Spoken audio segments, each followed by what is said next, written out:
ನೋಡಿ ಒಂದು ಸಣ್ಣ ಇದರಿಂದ ಏನಾಗುತ್ತೆ ನೆಕ್ಸ್ಟ್ ಅನ್ನೋದು ಗೊತ್ತಿಲ್ಲದೇ ಸ್ಟಾರ್ಟ್ ಮಾಡಿದ್ದು, ಬಟ್ ನಿಮ್ಮ ಪರಿಶ್ರಮ ಇಲ್ಲಿವರೆಗೂ ಕೂಡ ತಗೊಂಬಂದು ನಿಲ್ಲಿಸಿದೆ. ಜನ ನಿಮ್ಮನ್ನು ಅಷ್ಟೇ ಇಷ್ಟಪಡ್ತಾ ಇದ್ದಾರೆ. ಮತ್ತು ಯೂಟ್ಯೂಬನ್ನು ಪ್ರೊಫೆಷ್ನಲ್ ತಗೋಬೇಕು ಅನ್ನೋದು ಸಾಕಷ್ಟು ಜನರ ಕನಸು. ಅವ್ರ ಬಗ್ಗೆ ಏನು ಹೇಳ್ತೀರಾ? ಅದಕ್ಕೇನು ಸಲಹೆ ಕೊಡ್ತೀರಾ? ನೋಡಿ, ನಾನು ಇದನ್ನು ಮತ್ತೆ ನನ್ನ ಬಗ್ಗೆ ನಾನು ಏನೋ ಕೊಚ್ಕೋಬೇಕು ಅಂತ ಹೇಳ್ತಾ ಇಲ್ಲ. ನನಗೆ ಎಲ್ಲರೂ ಫೀಡ್ಬ್ಯಾಕ್ ಕೊಟ್ಟಿರೋದನ್ನ ಮಾತ್ರ ಹೇಳ್ತೀನಿ. ನಮ್ಮ ಅನೇಕ ಇವತ್ತಿನ ಯೂಟ್ಯೂಬರ್ಸ್ ಎಸ್ಪೆಷಲಿ ಇಂಟರ್ವ್ಯೂ ಮಾಡ್ತಿರೋಂಥವ್ರು ಅಂದರೆ ನಮ್ಮದೇ ಸೆಗ್ಮೆಂಟಲ್ಲಿರುವಂಥವ್ರೇ ನನಗೆ ಹೇಳಿರೋದು, ನೀವು ಕಾರಣ, ಕಲಾ ಮಾಧ್ಯಮನೇ ನನಗೆ ಸ್ಫೂರ್ತಿ ಮಾಡೋಕ್ಕೆ ಅಂತ. ಅನೇಕ ಪತ್ರಕರ್ತರು, ಹಿರಿಯ ಪತ್ರಕರ್ತರು ಇವತ್ತು ಯೂಟ್ಯೂಬಲ್ಲಿದ್ದಾರೆ. ಅದೇ ಸೆಡ್ ಆ್ಯಕ್ಚುಲಿ ನಮಗೆ ಗೊತ್ತಿರಲಿಲ್ಲ ಇದೆಲ್ಲ ಮಾಡ್ಬೋದು ಅಂಥೇಳಿ, ನಾವಿನ್ನೂ ಸ್ವಲ್ಪ ಬೇರೆ ಪ್ಯಾಟರ್ನಲ್ಲಿದ್ವಿ, ಸೊ ಹಾಗಾಗಿ ನಾವು ಯೂಟ್ಯೂಬ್ ಮಾಡ್ತೀವಿ ಅಂತಾರೆ. ಸೊ ಅದೆಲ್ಲ ಐ ಫೀಲ್ ರೆಸ್ಪೆಕ್ಟೆಡ್. ಅದು ಬಿಟ್ಟು ಬೇರೆ ಬೇರೆ ಯೂಟ್ಯೂಬರ್ಸ್ಗೆ ವ್ಲಾಗು ಇತ್ಯಾದಿ ಎಲ್ಲ ಮಾಡೋರು ಅನೇಕರು ಕೆಲಸ ಬಿಟ್ಟು ಬಂದು ಮಾಡ್ತಿದ್ದಾರೆ. ಸೊ ವೆರಿ ಗುಡ್, ತುಂಬ ಸಂತೋಷ. ಆದರೆ ಒಂದು ಪ್ರೊಫೆಷ್ನಲ್ ಅಪ್ರೋಚ್, ರಿಸರ್ಚ್, ಡೆಡಿಕೇಶನ್ ಇದ್ದರೆ ಖಂಡಿತ ಆಗುತ್ತೆ. This is A good profession. This is A profession. Naseeruddin Shah ಬಹಳ ಚೆನ್ನಾಗಿ ಒಂದು ಮಾತು ಹೇಳಿದ್ರು ಒಂದು ಇಂಟರ್ವ್ಯೂನಲ್ಲಿ. ಆ್ಯಕ್ಟರ್ಸ್ ಒಂದು ಅಕಾಡೆಮಿಗೆ ಅವರೇ ನಾವು ಹೋಗಿದ್ರು ಗೆಸ್ಟಾಗಿ. ಸರ್ ಆ್ಯಕ್ಟಿಂಗ್ ಅಂದರೆ ಏನು ಅಂತ. ಆ್ಯಕ್ಟಿಂಗ್ ಈಸ್ ಎ ಜಾಬ್ ಪಟ್ ಅಂತ ಹೇಳಿದ್ರು. Sir acting is A art, ಅದೆಲ್ಲ ಬಿಡಿ.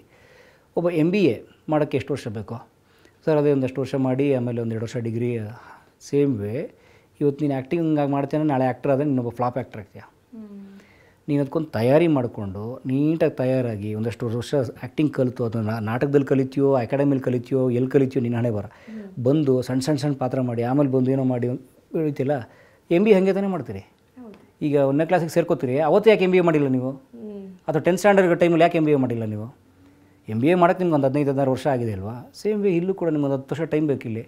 ಇವತ್ತು ಬರ್ತಾರೆ ಭಾಳ ಜನ ಆ್ಯಕ್ಟರ್ಸ್ಗಳು, ಸರ್ ಏನು ಸರ್ ನೀವೆಲ್ಲ ದೊಡ್ಡ ಆ್ಯಕ್ಟರ್ ಆಗ್ಬಿಟ್ಟು ನಮ್ಗೆ ಯಾರೂ ಅವಕಾಶ ಕೊಡ್ತಾ ಇಲ್ಲ. ಎಷ್ಟು ವರ್ಷ ಆಯ್ತು? ಬಂದು 2 ವರ್ಷ ಆಯಿತು. What you mean by that? ತಪ್ಪದು. ಇದು ಸ್ಕಿಲ್. ನೀವು ಈ ಸ್ಕಿಲ್ನ ಪ್ರತಿ ಕ್ಷಣ ಅಪ್ಡೇಟ್ ಮಾಡ್ಕೋತಾ ಇರಬೇಕು. ಒಂದು ಲುಕ್ ಅಂದರೆ ಏನು, ಆ್ಯಕ್ಟಿಂಗ್ ಅಂದ್ರೆ ಏನು, ಎಕ್ಸ್ಪ್ರೆಷನ್ ಅಂದರೆ ಏನು. ತುಂಬ ಜನ ಅಂತಾರೆ ನನ್ನ ಬ್ಲಡ್ಡಲ್ಲಿ ಆ್ಯಕ್ಟಿಂಗ್ ಇದೆ, ಸುಳ್ಳು ಅಂತ ತುಂಬ ಚೆನ್ನಾಗಿ ಇಂಟರ್ವ್ಯೂ ಕೊಟ್ಟಿದ್ರು.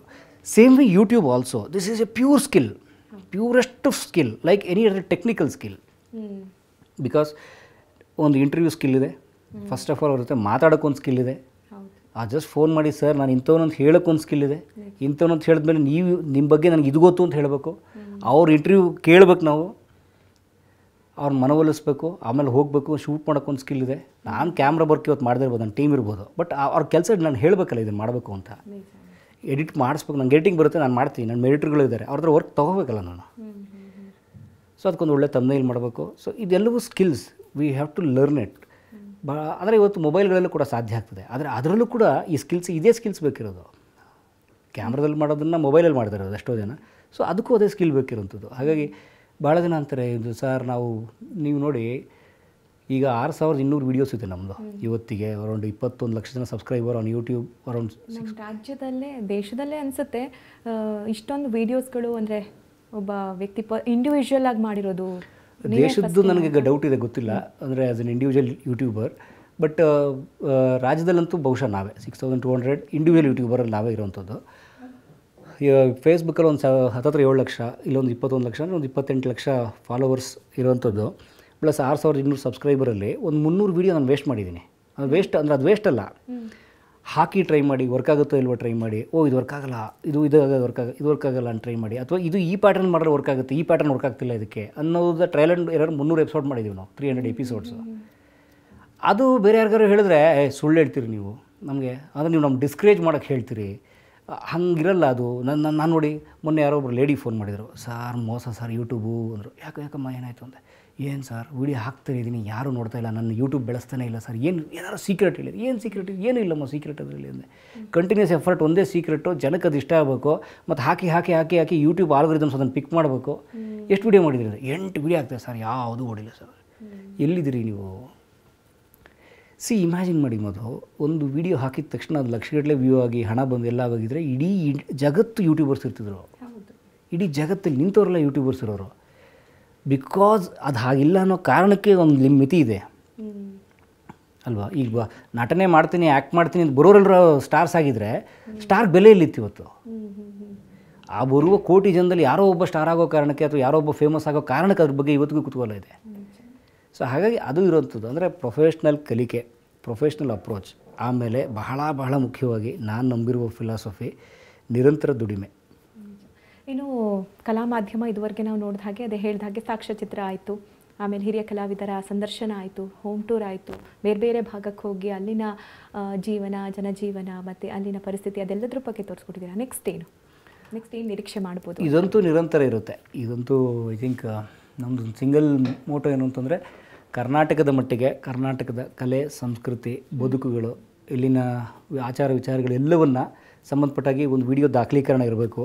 ಸೊ ಜನ ಯೂಟ್ಯೂಬಲ್ಲಿ ಜಸ್ಟ್ ಕರ್ನಾಟಕದ ಬಗ್ಗೆ ಏನೇ ಹುಡುಕಿದ್ರು ವಿಡಿಯೋ ರೂಪದಲ್ಲಿ ಸಿಗಬೇಕು ಅನ್ನೋದು ನನ್ನ ಸಿಂಗಲ್ ಮೋಟೋ, ನಮ್ಮ ಇಡೀ ತಂಡದ ಸಿಂಗಲ್ ಮೋಟೋ ಅದು. ಅದಕ್ಕೋಸ್ಕರ ನಾವು ವರ್ಕ್ ಮಾಡ್ತಿದ್ದೀವಿ. ಬಹುಶಃ ಅದಕ್ಕೆ ಈ ಜನ್ಮ ಸಾಲಲ್ಲ, ಅಷ್ಟು ಕೆಲಸ ಇದೆ. ಅದು ಬಿಟ್ಟು ನಾನು ನನ್ನ ಶ್ರೀಮತಿ ಇಬ್ಬರೂ ಕಲಾವಿದರು, ಆರ್ಟಿಸ್ಟ್ ಆಗಿರೋದ್ರಿಂದ ನಮಗೆ ಈ ಕಡೆ ನಾವು ಫಿಕ್ಷನ್ ಕಡೆಗೂ ಆಸಕ್ತಿ ಇದೆ. ಸಿನಿಮಾ, ಶಾರ್ಟ್ ಫಿಲ್ಮ್, ನಾಟಕ ಎಲ್ಲ. ಸೊ ನಾಟಕ ಅಂತ ನಾವು ಮಾಡ್ತಿರ್ತೀವಿ. ಇತ್ತೀಚೆಗೆ ನಾವು ಒಂದು ಶಾರ್ಟ್ ಫಿಲ್ಮ್ ಮಾಡಿದ್ವಿ, ಅವಳು ಅಂತ. ನಾನು ಡೈರೆಕ್ಟ್ ಮಾಡಿ ನನ್ನ ಪತ್ನಿ ಮತ್ತು ತಂಡ ಎಲ್ಲ ಆ್ಯಕ್ಟ್ ಮಾಡಿದ್ದು. ಅದಕ್ಕೆ ಬೆಸ್ಟ್ ಶಾರ್ಟ್ ಫಿಲ್ಮ್ ಸ್ಟೇಟ್ ಅವಾರ್ಡೇ ಬಂತು ಅದಕ್ಕೆ. ಸೊ ಹಾಗಾಗಿ ಆ ಥರದ್ದು ನಡೀತಾ ಇರ್ತವೆ. ಈಗ ಒಂದು ವೆಬ್ ಸೀರೀಸುಗೆಲ್ಲ ಕೈ ಇಟ್ಟಿದ್ದೀವಿ. ಗೊತ್ತಿಲ್ಲ ಅದು ಹೇಗಾಗುತ್ತೆ ಅಂತ. ಸಮಯ ಸ್ವಲ್ಪ ಹೊಂದಿಸ್ಬೇಕಾಗಿದೆ. ಅದು ಬಿಟ್ಟರೆ ಸಿನಿಮಾ ಮಾಡೋ ಆಸಕ್ತಿ ಎಲ್ಲ ಇದೆ. ಈಗ ನೋಡ್ಬೇಕು ಏನೇನಾಗುತ್ತೆ ಅಂತ.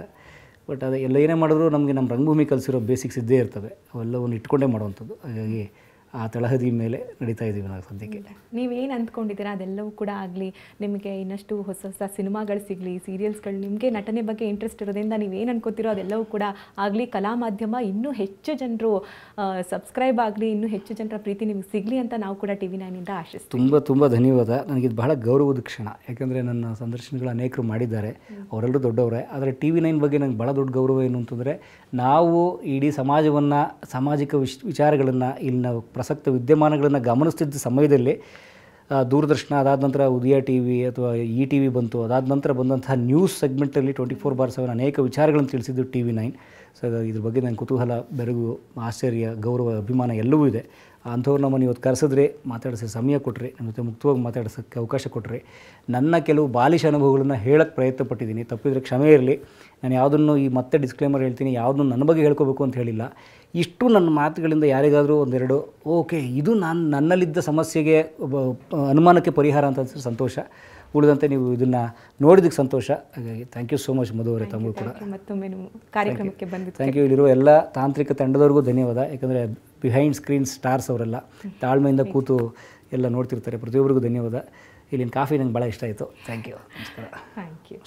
ನೋಡಿದ್ರಲ್ಲ ವೀಕ್ಷಕರೇ, ಕಲಾ ಮಾಧ್ಯಮ ಪರಮ್ ಅವರು, ಅವರ ಜರ್ನಿ ಹೇಗೆಲ್ಲ ಕಷ್ಟಗಳನ್ನು ಅಥವಾ ತೊಂದರೆಗಳನ್ನು ಫೇಸ್ ಮಾಡ್ತಾರೆ, ಯಾವ ರೀತಿ ಪ್ರಿಪ್ರೇಷನನ್ನು ನಡೆಸ್ತಾರೆ, ಕಲಾ ಮಾಧ್ಯಮ ಹೇಗೆ ವರ್ಕ್ ಆಗುತ್ತೆ ಅನ್ನೋದನ್ನು. ಇದೇ ಇವತ್ತಿನ ವಿಶೇಷ. ನಿರಂತರ ಸುದ್ದಿಗಾಗಿ ನೋಡ್ತಾ ಇರಿ TV9.